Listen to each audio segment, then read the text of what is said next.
This episode is about listening to our inner bass players and some of the different things that might mean.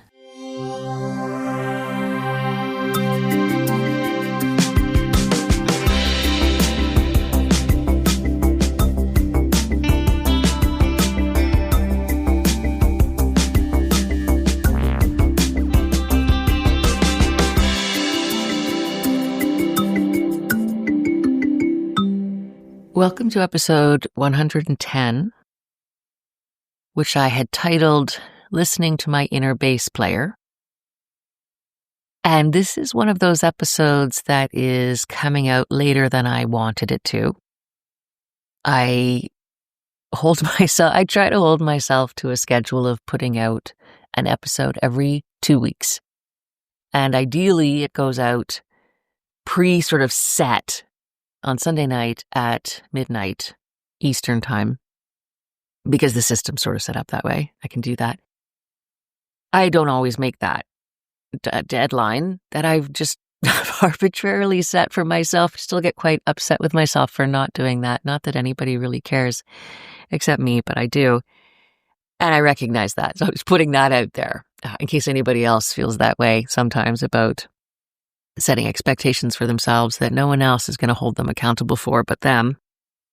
And they still can let it hold them back. In any case, I'm rambling a bit because I do, but also because it's early Sunday morning and I've been putting off doing this episode. But this seemed like a good time to do it because it's just a peaceful, easy, rainy, early Sunday morning. And yesterday I was out walking in the rain and I suddenly did start to realize what I wanted to say. And when I initially came up with the title for this episode, at first I thought, I know exactly what I'm going to say. But actually, when it came down to it, I've been putting it off because I realized I didn't really know. But yesterday I started to have some ideas. I never really write anything down in preparation for these episodes that are just me. But I did make a couple of notes I emailed to myself just to be sure I wasn't going to forget. So I'm going to follow them. But I'm going to start with a story. And so the idea for this episode, Listening to My Inner Bass Player, comes from a conversation that I had with John Avila, whose episode will come out after this one in a week or so. And I won't talk too much about what that's going to be about now, but he plays bass. But he plays bass on the side, and he's played bass on the side all his life since he joined his brother's band when he was a kid.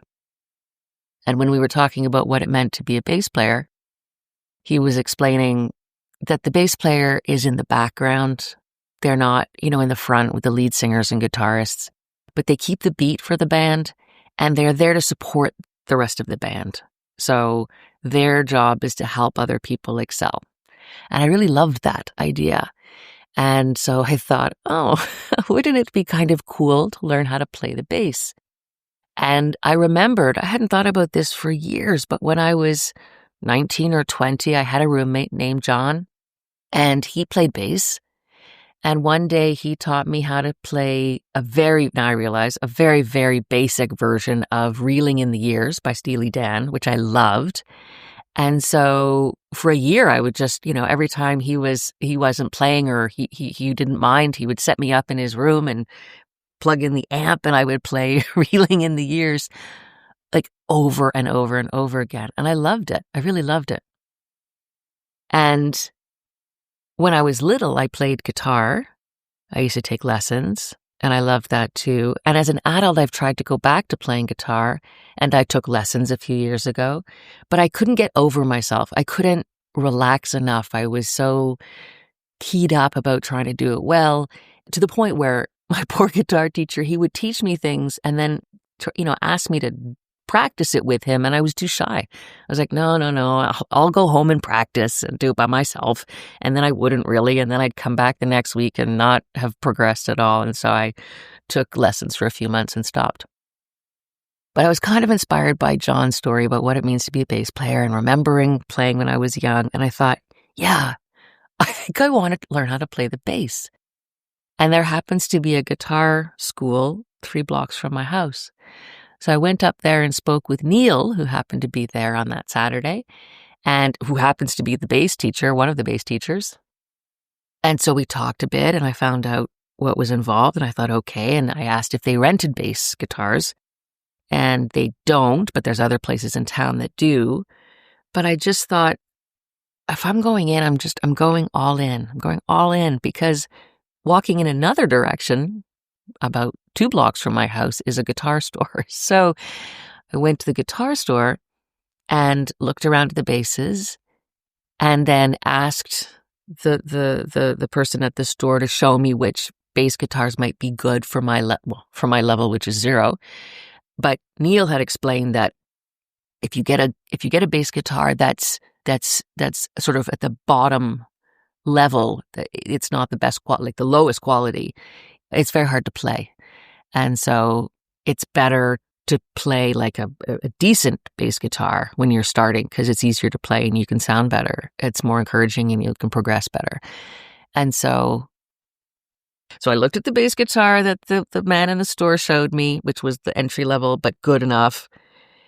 But then I pointed to the other guitar that was sort of a few rows down, that it caught my eye and it just made my heart soar. And I thought, well, if you're going to go in, you're going to go all in.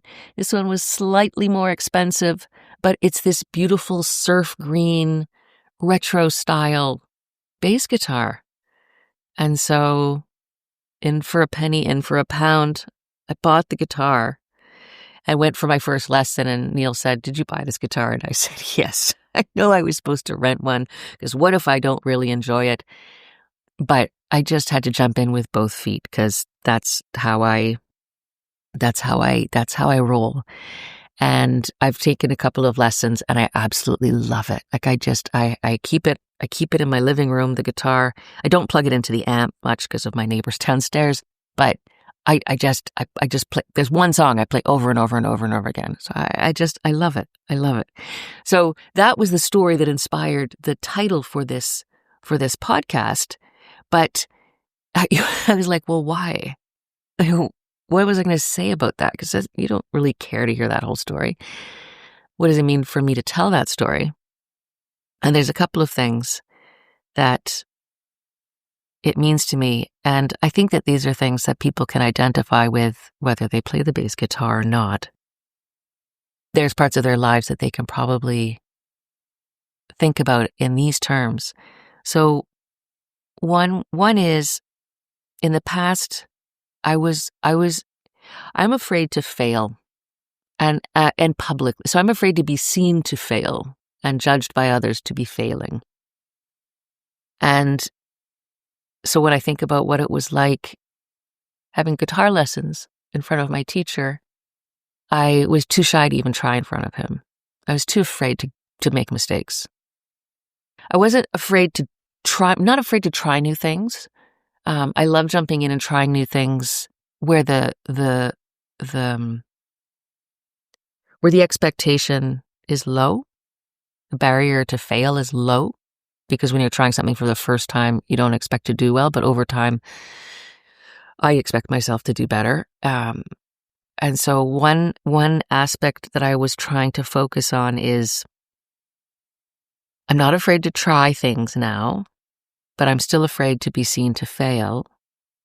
But when I was with my bass guitar teacher, Neil, on our second lesson, because I really did actually practice in that first week. And so in our lesson, the next lesson, he actually, so the song that I knew the best, he played it on his phone, and he picked up his guitar and started playing, and I was supposed to play along with him. And I was like, oh my goodness.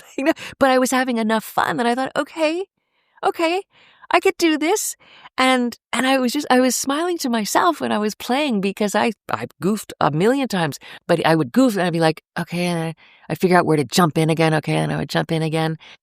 And so the song ends, and Neil said, wow, it was great. And I said, well, I kind of bungled and I sort of messed up a few places. He's like, no, because you figured out how to jump back in. And I was like, oh, okay. There's something kind of profound about that for me anyway, is it's not about not being afraid, But it's being willing to jump back in when you feel uncertain and try to have enough fun, try to be light enough about an experience to just allow yourself to fall out and jump back in and keep doing it because you're enjoying it, not to succeed. And I'm not saying I'm over that yet. I'm not over that fear to fail or to be seen, because in some senses, for me, to be seen is to be judged. And I think that's something I picked up a long time ago. The feeling that if I am seen, I will be judged for how I am. And even to be seen to be impulsive for buying a bass guitar and starting lessons in the middle of my head for no reason when I have a billion other things happening right now. And I'm starting a bunch of different things. So there's a lot going on. But I sort of ran through my head. Do I care about being seen as impulsive? Do I care as being, I do still, yeah, I care, but I'm going to do it anyway. And I'm happy that I did. And then if I take a step back from that, what does it mean to feel like to be seen is to be judged and to have experience feeling that, which I now trust because I used to think, oh, you're just being overly sensitive and you're making that up. And now at my age, I'm starting to realize, no, you're not making that up.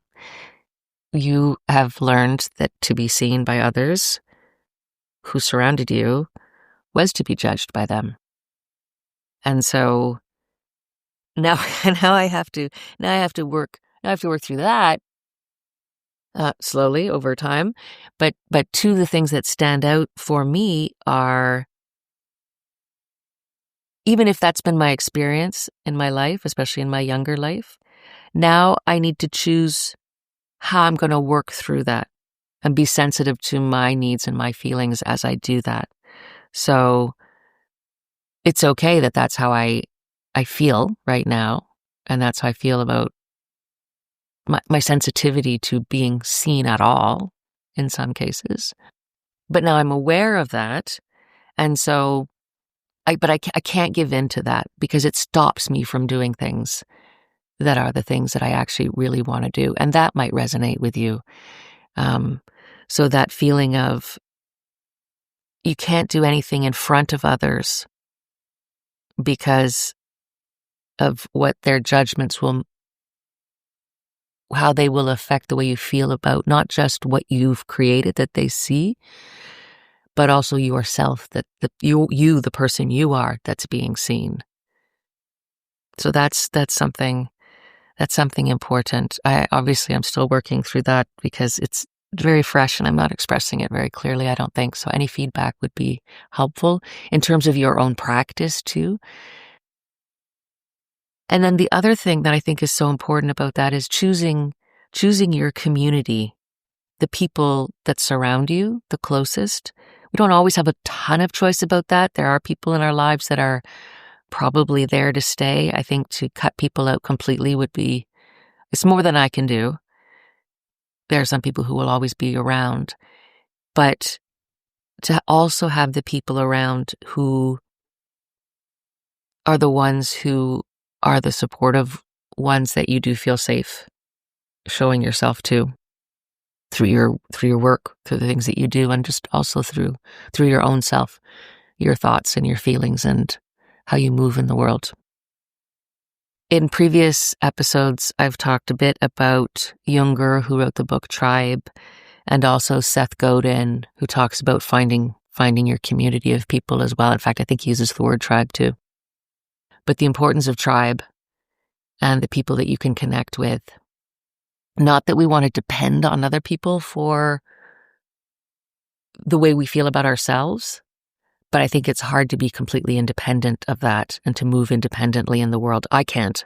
And I'm not sure that I even want to.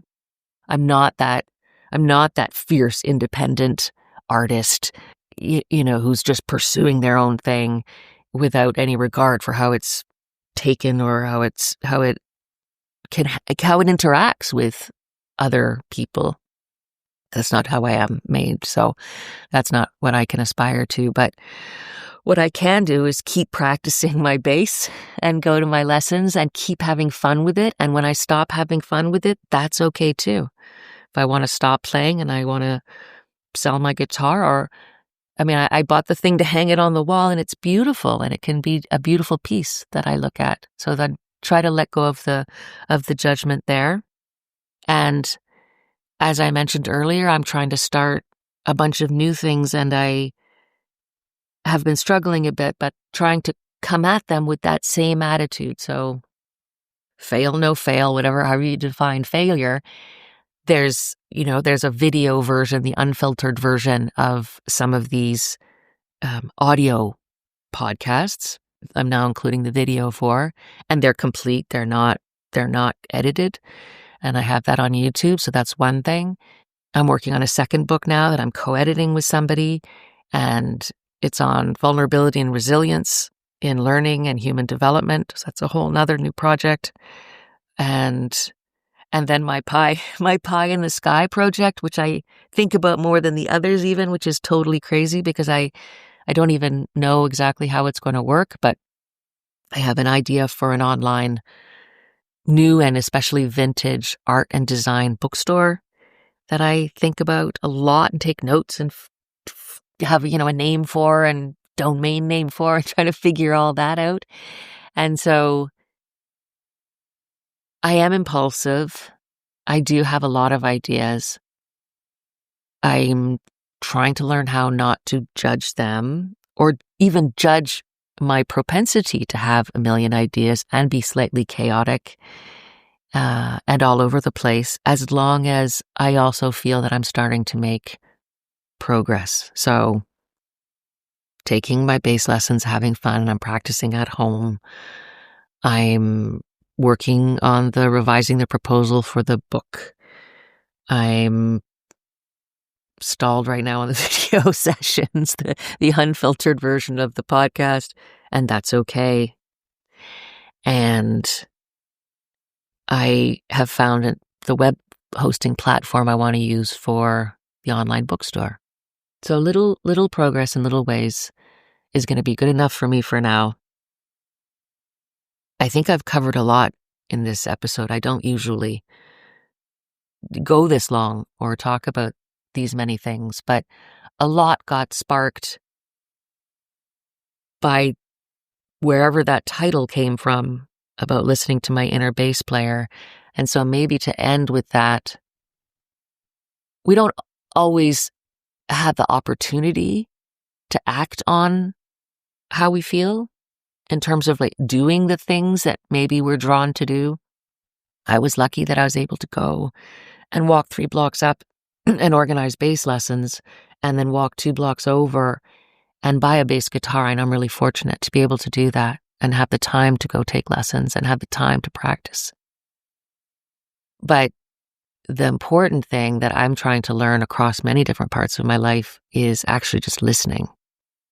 So listening to what I'm thinking and feeling, and where I can, without excessive judgment or fear, acting in small ways that make me happy, that feel like, that move me in a certain direction and move me to be a certain way and feel a certain way. And right now, playing the bass is making me really happy. So I'm going to keep going with that. Any feedback, any thoughts, any reflections you have on how these themes might be playing out in your life that you'd want to share, I'd be more than happy to hear. I'd love to hear from you. You can reach me at vulnerabilitylifeart@gmail.com. Thanks as always for listening.